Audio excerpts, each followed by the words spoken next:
iyadoo guud ahaanba maanta uu u lahaa isku soo baxa ololaha doorashooyinka isku sidka ee madaxtooyada iyo ururada ayaa waxay gebiyaanba maalintiisii labaad oo ahayd xisbiga mucaaradka ee wadani goobtan iyo akhriyada magaalada Boorama waxa soo buux dhaafiyay manaan iyo kumanaan dadweynaha oo ruuxaya astaanta caalanka xisbiga mucaaradka ee wadani goobta uu ka dhacay isku soo baxo waxaana ka soo qayb galay mas'uuliyiin u horkacay musharax madaxweyne ku-xigeen xisbiga mucaaradka ee wadani Maxamed Cali Aw Cabdi waxaana goobtaasi ku weelinayay xildhibaano sharafta qaybaheeda kala duwan iyo waxgaradka ka soo qayb galaya gebiyaanba waxa ay bulshada u sheegeen in ay 13 November ay ugu heliyaan codkooga kulmiyow dib wale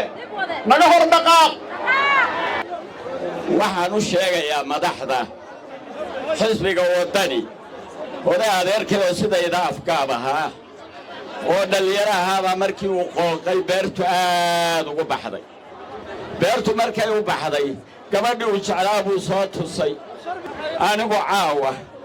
shacabka reer awdal waxayna idiin sheegin haddaad wadani tihiin idiin sheegi maayo bulshada iyadoo halkay martaynan marro inaanan ahayn kuwa dhagxaanoo meel taagan oo axsaab iyo caabudo waxan laakiin maas gacan xukunna halkuu jeedaan u jeednaa waysee waad muujiseen الله هيدين لجلو الله هيدين قوليو الله هيدين كجسايسيو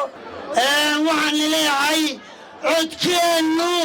ما انت شليمان وحن قولي فركين يادلي ما انت يادي ما انو ياشا حسبك ودمي قارد يوروب اما عالم كاين تودن كوهد ليا وحن فريني نيقس صلاة عوتيك قدوما كل ميو انكار قبي كل ميو انكار قبي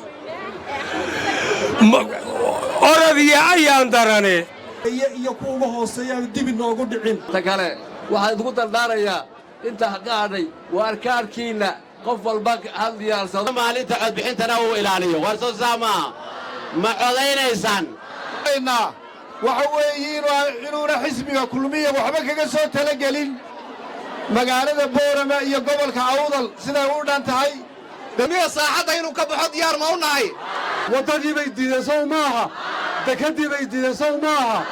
waxaa dhoosoo dhan waxa soo celin doona madaxda xisbiga ha noolaadeene iyagaa soo celin doona soo maaha codkiinu maanta wuxuu ka qaalisan yahay wax kasta oo bilaadan u sameeyo waayo waxaynu ku edbinaynaa xisbiga kulmiye waxaynu ku edbinaynaa kuwa ummadayna dulmaan doonaya waxaynu ku edbinaynaa kuwa doonaya inay maad aragtay dalkan dhibaato ka geystaan waxaynu u baahannahay walaalayaal codkeenna waxaynu ugu haraynaa ugaaskeenii xabadda lala dhacayso maaha ma bedelnaa handaraabkii ma ka furnaa waddanka dekadii ma dhisannaa ila meeraysadii ma ka baxnaa annana waan u baahannahay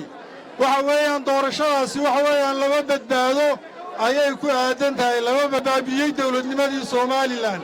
inuu Muuse ku fashilmay inaan fartaana ku bedelna diyaar mawtiin farxad way bay tahay maanta Boorama inay isku soo baxdo oo ay muujiso dareenkeeda Muuse nagu yiri fartiinaad eedaysaan inuu farteeneeda maanta soo maaha waxaan rabnaa madaxweynahan maytida la ficiltamin oo uu tacsideeyo cid kasta uu madaxweyne u yahay waxaan mahadino ilaahay waxaan ka rajaynaynaa marka hore inay nabadgelyo inoogu dhacdo dadweynaha reer Boorama jamaahiirta dulmigii kala qaybsigii gobolka Awdal oo la go'doomiyey oo aan eerboor lahayn oo aan deked lahayn oo aan waddo lahayn nabayna inaan codayno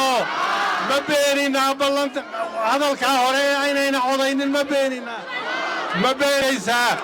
waxa laynaga sugayaa 180 kun oo coda Maxamed Qaliil Cusmaan Maxamed Farmaajo Universal TV Boorama